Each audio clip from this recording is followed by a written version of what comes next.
بسم اللہ الرحمن الرحیم۔ السلام علیکم۔ رات کا وقت تھا، سارے اپنے اپنے کمروں میں سو رہے تھے۔ گرمی اتنی تھی کہ کم ہونے کا نام نہیں لے رہی تھی۔ کمرے میں چلتے پرانے پنکھے بھی اب اپنی طاقت کھو چکے تھے۔ کمرے کی کھڑکی کھلی ہوئی تھی کہ شاید اس طرح گرمی کا اثر کم ہو سکے اور باہر سے چلتا ہوا کوئی ہوا کا جھونکا ادھر آ جائے۔ گرمی زیادہ ہونے کی وجہ سے مجھے نیند نہیں آ رہی تھی۔ میں بے دھیانی سے لیٹی ہوئی تھی، اچانک کوئی کھڑکی سے اندر کودا۔ اندھیرا ہونے کی وجہ سے میں ڈر گئی اور ابھی چیخنا ہی چاہتی تھی کہ کمرے کا بلب روشن ہو گیا۔ میں نے دیکھا تو کلیم تھا۔ کلیم میرے شوہر کا کزن تھا اور 6 سال سے اس گھر میں رہ رہا تھا۔ میں اس کی بہت عزت کرتی تھی۔ میرا شوہر بیرون ملک مقیم تھا، اس کو گئے 10 سال سے زیادہ کا عرصہ ہو گیا تھا۔ اس کی غیر موجودگی میں کلیم نے ہر مشکل میں ہمارا ساتھ دیا۔ آج پتہ نہیں کیوں وہ اس طرح آیا تھا۔ کلیم نے پہلے کمرے کا دروازہ بند کیا اور کہا کہ وہ بات کرنا چاہتا ہے۔ اس نے سرگوشی کے انداز میں بولتے ہوئے یہ سب کہا، میں تمہارا ہر طرح سے خیال رکھوں گا، تم مجھ سے شادی کر لو۔ تم کب تک شوہر کے آنے کا انتظار کرو گی؟ 10 سال ہونے کو آئے ہیں، نہ اس کی کوئی خبر آئی نہ وہ خود آیا۔ اگر شوہر اتنا لمبا عرصہ نہ آئے تو اسلام میں بھی شادی کی اجازت ہے۔ میں نے خود مولوی صاحب سے پوچھا ہے۔ ادھر عین اسی وقت میری ساس فوزیہ کو گرمی کی وجہ سے جب پیاس لگی تو وہ پانی پینے کے لیے اٹھی۔ جب اس نے شمائلہ کے کمرے کا دروازہ بند دیکھا تو اسے تشویش ہوئی اور شمائلہ کے کمرے کی طرف بڑھی، لیکن جیسے ہی اندر سے آواز آتی سنی تو وہ رک گئی۔ اس نے دروازے کے ساتھ کان لگائے۔ دوسری طرف کلیم مجھے اپنی بلند و بالا محبت کے دعووں کا یقین دلا رہا تھا۔ میری ساس یہ سن کر حیران رہ گئی۔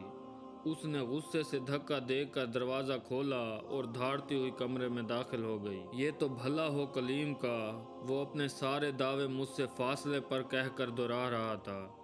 میری ساس نے اندر آ کے سب سے پہلے کلیم کو دھکا دے کر یہ کہتے ہوئے باہر نکالا کہ خبیث شخص جس میں کھایا اسی میں چھید کر رہے ہو۔ میں تمہیں کیا سمجھتی تھی اور تو کیا نکلا؟ تو نے میری بہو کو بھی نہیں چھوڑا۔ میرا بیٹا باہر کمانے کیا گیا، تم نے تو اس کی غیر موجودگی میں پیچھے دل لگی شروع کر دی۔ اس بار اس کی توپوں کا رخ میری طرف تھا۔ میں بھی کہوں کیوں بال سنوار سنوار کے اس کے آگے پیچھے پھرتی ہو؟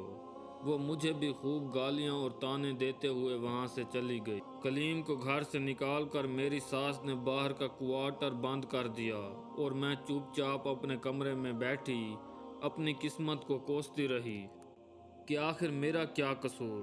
سارا دن جانوروں کی طرح کام کرو اور پھر باتیں بھی سنو۔ میں اپنے بستر پر لیٹ کر چپ چاپ آنسو بہاتی رہی۔ میں گلہ کرتی بھی تو کس سے؟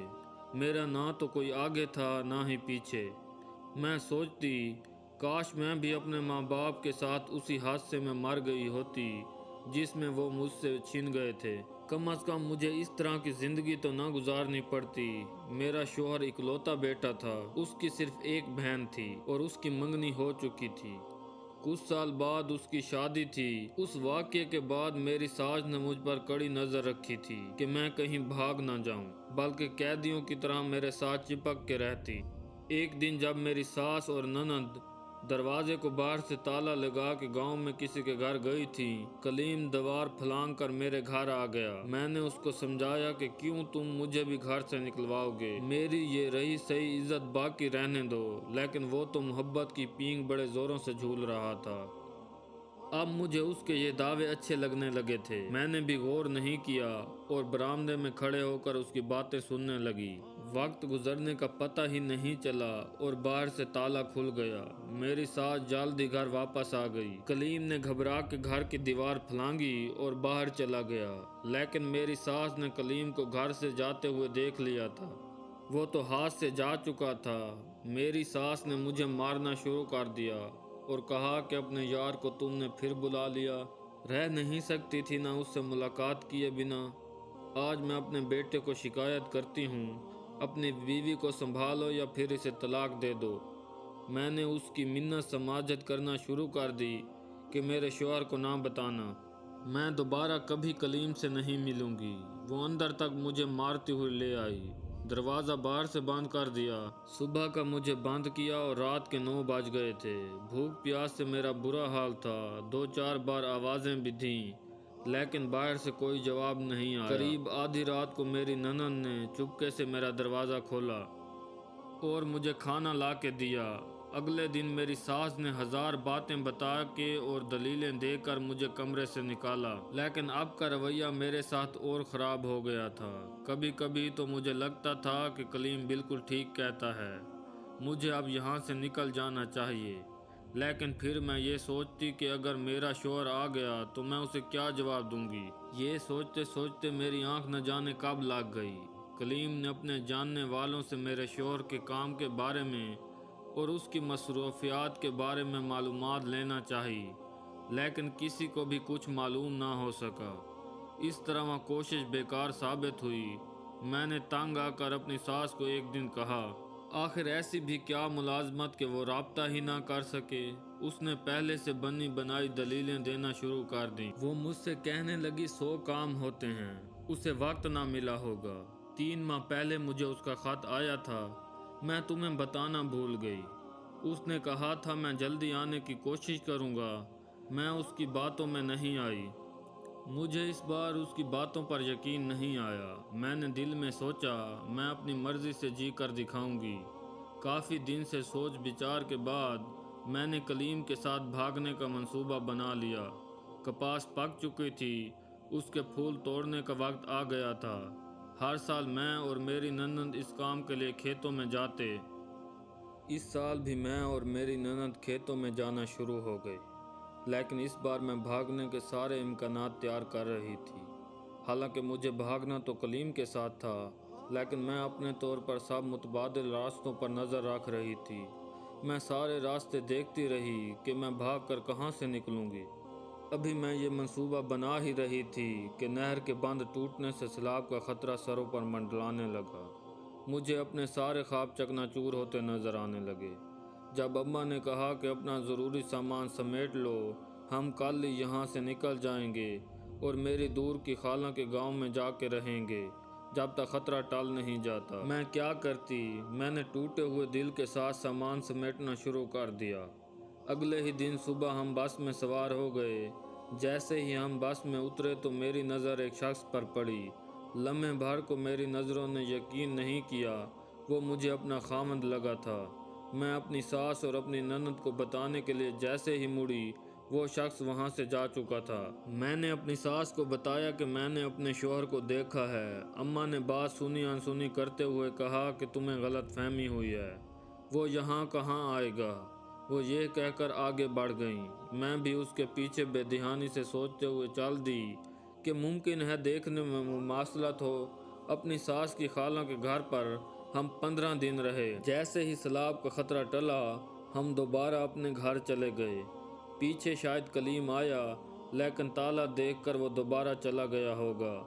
پہلے وہ کسی نہ کسی بہانے ہر ہفتے جایا کرتا تھا اور موقع پا کر اپنی موجودگی کا احساس بھی دلوایا کرتا تھا، لیکن اس بار ہمارے واپس آنے کے بعد 1 ماہ گزر گیا تھا، لیکن کلیم کا کہیں نام و نشان نہیں تھا۔ اس عذاب سے نکلنے کی میری اکلوتی امید ختم ہوتی نظر آ رہی تھی۔ مجھے لگنے لگا تھا کہ شاید کلیم کے سر سے محبت کا بھوت اتر گیا ہوگا۔ پھر کسی جاننے والے سے پتہ چلا کہ کلیم کا ایکسیڈنٹ ہو گیا ہے اور وہ ہسپتال میں ہے۔ میرا دل نہ جانے کیوں بے چین ہو گیا۔ میں اس سے محبت کرنے لگی تھی، یا اس لیے کہ اس کے زخمی ہونے کا غم منا رہی تھی کہ وہ مجھے اس جہنم سے نکال کر لے جائے گا۔ میری ساس تک جب یہ خبر پہنچی تو اس نے غصے بھرے لہجے میں کہا کہ ہمیں کیا، مر جائے۔ اس کے دل سے ابھی بھی غصہ کم نہیں ہوا تھا۔ میں کلیم کے تندرست ہونے کی دعا کرتی رہی۔ 1 ماہ بعد اچانک کلیم مجھ سے ملنے آ گیا۔ میں نے وقت ضائع کیے بغیر اسے کہا کہ میں تمہارا ساتھ دینے کے لیے تیار ہوں، مجھے یہاں سے کل ہی بھگا کر لے جاؤ، میں تمہارا کل رات کو گھر کی پچھلی طرف انتظار کروں گی۔ میں بہت خوش تھی کہ اس مصیبت سے ہمیشہ کے لیے میری جان چھوٹ جائے گی، میں شام کو ہی تیار ہو گئی تھی۔ رات کو میں اپنی ساس کے سونے کا انتظار کرنے لگی اور بار بار جا کر کمرے سے باہر دیکھتی کہ کہیں کوئی جاگ تو نہیں رہا۔ جیسے ہی 12 بجے میں نے بکسا اٹھایا اور باہر کی طرف بڑھی، لیکن جیسے ہی میں دروازے میں پہنچی، پیچھے سے اماں نے مجھے بازو سے پکڑا اور گھسیٹتی ہوئی مجھے کمرے میں لے آئی۔ مجھے جوتے مارنے لگی اور کہنے لگی، خبیث عورت، تو بھاگ رہی تھی، تو اپنی عاشقی سے باز نہیں آئے گی۔ میں صبح ہی اپنے بیٹے کو خط لکھتی ہوں، گالیاں دیتی، جوتے مارتی وہ مجھے کمرے میں بند کر گئی۔ اپنے منصوبے خاک میں ملتے دیکھ کے میں بہت افسردہ تھی۔ مجھے تھا کہ کلیم اب میرا انتظار کر کے جا چکا ہوگا۔ اس رات نیند مجھ پر حرام تھی۔ جیسے ہی رات کے 2 بجے میرے کمرے کا دروازہ باہر سے کسی نے کھولا۔ میری نانا چپکے سے دروازہ کھول کر اندر آئی۔ اس نے راز اس رات فاش کیا، میرے لیے کسی قیامت سے کم نہ تھا۔ اس نے بتایا کہ تمہارا شوہر تو 10 سال پہلے ہی فوت ہو چکا تھا، کسی کا بیرون ملک سے خط آیا تھا اور اماں نے وہ چھپا کر رکھا، اور کسی کو اس خط کے بارے میں کچھ نہیں بتایا، اور اس لیے نہیں بتایا کہ کہیں تم گھر چھوڑ کر چلی نہ جاؤ، کیونکہ میری تو شادی ہو جانی تھی، تو بعد میں گھر کے کام کون کرتا؟ اماں سے تو اب کام نہیں ہوتا تھا۔ میں نے خود 2 دن یہ خط پڑھا، لیکن میری سمجھ میں کچھ نہیں آیا۔ مجھے بہت پہلے یہ اندازہ تھا کہ شاید کلیم تم سے شادی کرنا چاہتا ہے۔ میں نے تم سے بات کرنے کا سوچا بھی تھا، لیکن میں نے پھر یہ سوچا کہ تم کیا سمجھو گی کہ میں اپنی بھائی کی بیوی کو ہی شادی کرنے کا کہہ رہی ہوں، لیکن آج کے واقعے کے بعد لگ رہا ہے کہ یہی بہتر ہے۔ میں تمہاری اس جہنم سے نکلنے میں مدد کروں گی۔ کلیم دیوار پھلانگ کے اندر آ گیا تھا۔ میں نے کلیم کو باہر روک کر رکھا تھا اور اماں کے سونے کا انتظار کر رہی تھی۔ وہ یہ کہتے ہوئے مجھ سے لپٹ گئی، باجی جلدی نکل جاؤ یہاں سے۔ میری ننند نے میرا دوپٹہ اور جوتا مجھ سے لے لیا اور دونوں چیزیں پچھلی نہر کنارے پھینک دیں اور مجھے کلیم کے ساتھ ہمیشہ کے لیے بھیج دیا۔ مجھ تک تو بعد میں اڑتی اڑتی خبر پہنچی کہ جب اگلے روز میری ساس کو پتہ لگا، وہ سینہ پیٹتی و ویلا مچاتی گھر کے دروازے سے باہر آ گئی اور چیخنے لگی کہ کم بخت بھاگ گئی۔ تب ہی میری ننند نے اپنے ہی ہاتھوں سے نہر کنارے پھینکا ہوا میرا دوپٹہ اور جوتا اپنی ماں کو دکھاتے ہوئے کہا، اماں مجھے لگتا ہے باجی نے خودکشی کر لی۔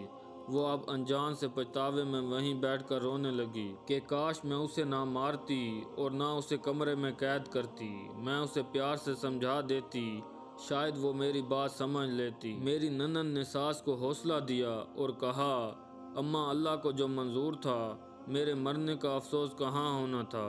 اسے تو دراصل افسوس تھا کہ ایک نوکرانی ہاتھ سے نکل گئی۔ میں اپنی نند کی بہت احسان مند تھی۔ وہ مجھے نہ بتاتی تو مجھے آج تک پتہ ہی نہیں چلتا کہ میرا شوہر مر گیا ہے۔ میری نئی زندگی کا آغاز ہو چکا تھا، لیکن بنا نکاح کے کلیم کو بھی میں اپنے پاس نہیں آنے دیتی تھی۔ کلیم نے 2-4 بار ڈھکے چھپے الفاظ میں اظہار بھی کیا کہ مجھے لگ رہا ہے کہ تم نے میرا استعمال کیا، لیکن میں محبت سے 2-4 باتیں کر کے اسے چپ کروا دیتی۔ لیکن جلد ہی میرا کلیم سے نکاح ہو گیا اور یہ سب ہنسی خوشی طے پایا۔ ایک روز میں اور کلیم کسی کام سے باہر نکلے۔ جیسے ہی تانگے میں ہم بیٹھے، اس اگلے سٹاپ سے اور شخص سوار ہوا، جسے دیکھتے ہی کلیم حیرانی سے زور سے چلایا، راشد تو؟ جی ہاں، وہ کوئی اور نہیں، میرا شوہر راشد ہی تھا، جسے ایک بار پہلے بھی اتفاق سے میں دیکھ چکی تھی۔ اس نے میری طرف غیر جذباتی انداز میں دیکھا اور مختصر سے لہجے میں اعتراف جرم کرتے ہوئے کہا، جہاں مجھے شادی کرنی تھی وہاں اماں راضی نہیں تھی، اسے کماؤ پوت چاہیے تھا۔ اس نے زبردستی میری اس سے شادی کی تھی۔ میں اپنی محبت کو چھوڑ نہیں سکتا تھا، نہ ساری زندگی پردیس میں جانوروں کی طرح محنت کرنا چاہتا تھا، تو میں نے یہ سارا ڈرامہ رچایا۔ اب ہم سے اگلی ساری بات جان کے اس نے یہ فیصلہ کر لیا تھا کہ گاؤں واپس چلا جائے، ساتھ اپنی بیوی کو بھی لے جائے۔